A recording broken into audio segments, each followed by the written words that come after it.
If I ask you to explain the calendar to me, my guess is that most of you would do a very good job of it. You would use words like the earth revolving around the sun, 365 and a quarter days, leap years, etc., etc. Some of you may even spell the word calendar correctly. But what if I tell you that the people who devised the calendar had no idea what you're talking about? These concepts were foreign to them, and they would most likely fail a modern test on the calendar, and they're the people who set up the calendar in the first place. So, how did they develop a working calendar?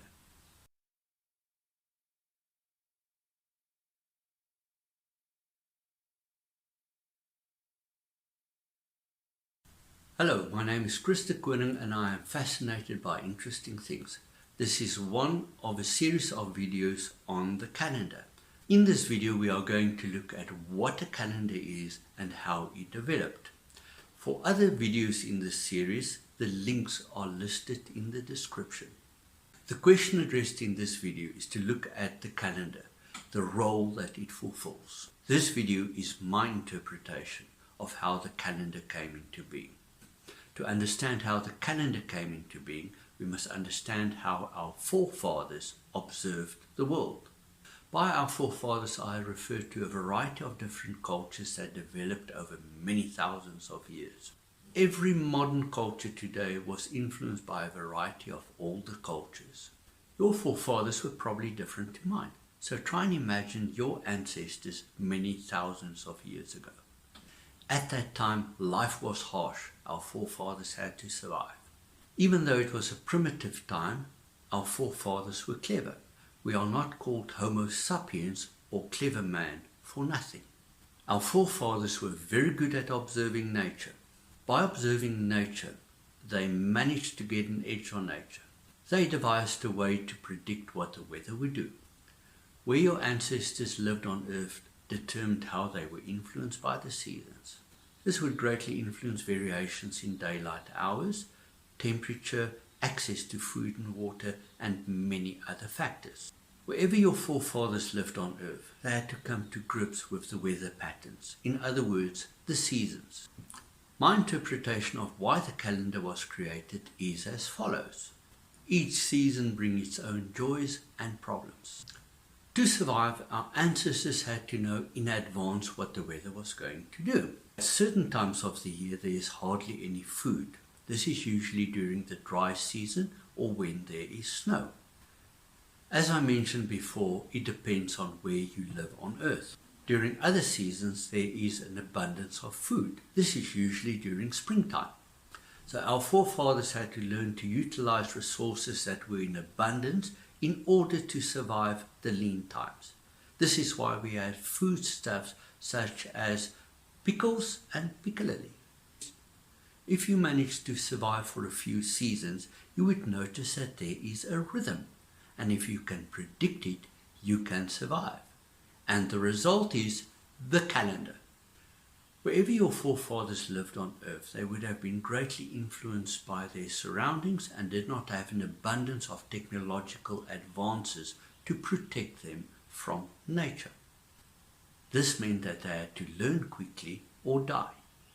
But our ancestors observed. By observing, they learned.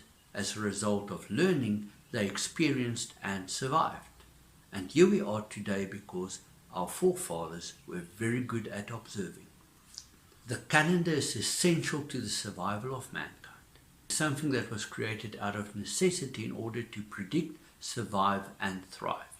The calendar is one of the ultimate user-friendly items in our skill set to survive because it allows us to predict nature without having to understand the science behind it. For just a moment, I want to return to the present. The reason that I've just made such an elaborate point of explaining the logic to you is because you, watching this video somewhere in comfort, live in a totally different world to what your forefathers experienced. The reason for that is that we, the electric era humans, live in cocoons that isolate us from nature and the seasons. It is difficult for us to notice our natural ancient environment if we live in a modern city with its many distractions. The point of this mental exercise is to bring home the lesson that our forefathers, many generations ago, did not have the answer to all the questions. They could not Google things or look it up in an encyclopedia. Today we do not experience a calendar as a survival tool. Most of us experience it only as a means to remember birthdays and to remember dreaded appointments. The following video clips are time-lapse photography that accentuate changes. I am using this to demonstrate how our forefathers interpreted what they observed. As you can see, the sky moves. Over time, the plants change, but the earth is as solid as a rock. It is stable and unchanging. This is a very important point that I explore more fully in the video on earth centricity. The link to the video is in the description to this video. For this video on the calendar, let us look at what changes. On a very short time scale is the fact that it is dark and then it becomes light, night and day.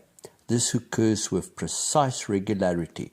The sun comes up, the sun goes down, and at night you can see the stars moving. On a slightly longer time scale, the moon went through a rhythm of going from a dark moon to a full moon, and then the cycle started over again.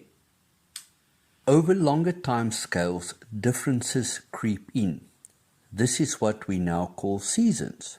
For a part of the year it is hot, then it becomes cold. Part of the year it rains a lot, then it dries out, or it may snow, all depending on where your ancestors lived. I want to demonstrate to you how the sun moves through the sky. In order to do that, I used a program called Stellarium. I set the place to Cape Town, South Africa, and we are looking north towards the path of the sun. When we enter the cycle of darkness, you can see the red direction markers. Since the path that the sun travels through the sky would usually take it off the screen in a simulation, I bent the landscape a bit to fit it in with what I want to show to you. The date is set for December of 2020, the summer solstice. In the southern hemisphere, this means that the sun is at its highest in the sky.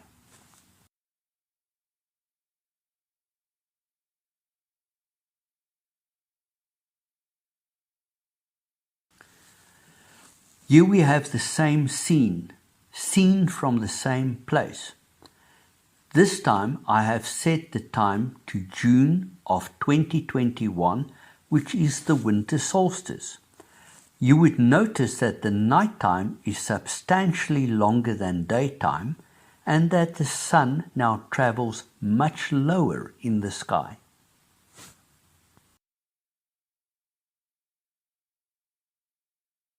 Prominent star patterns, what we now call constellations, coincided with the seasons. A great example is Sirius, the brightest star in the night sky, which is part of Canis Major, or the Great Hunting Dog. When the Egyptians noticed this star for the first time in the new season, they knew it was time to pack their things and move away from the banks of the Nile River, because the river was about to come down in flood. To assist in keeping track of celestial phenomena, our forefathers started noticing where the constellations are in relation to prominent markers, such as features on the horizon.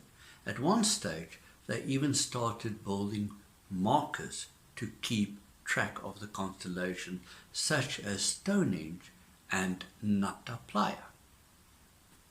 It is logical to assume that people would have noticed these changes on whatever material was available, and this could have helped with the invention of writing.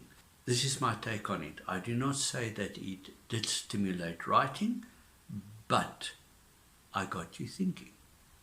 Thus, a variety of calendars were created by many different cultures all over the world to try and sort out the seasons. Many of the calendars ended up being very similar because the same principles apply. Since the moon is one of the most prominent objects in the sky with a relatively short cycle of about 29 days, it makes sense that most of the early calendars were based on the moon. There are still some calendars based on the moon, such as the Islamic calendar. However, our seasons are driven by the Earth's relation to the sun. Thus, a calendar based on the sun and the seasons is much more practical.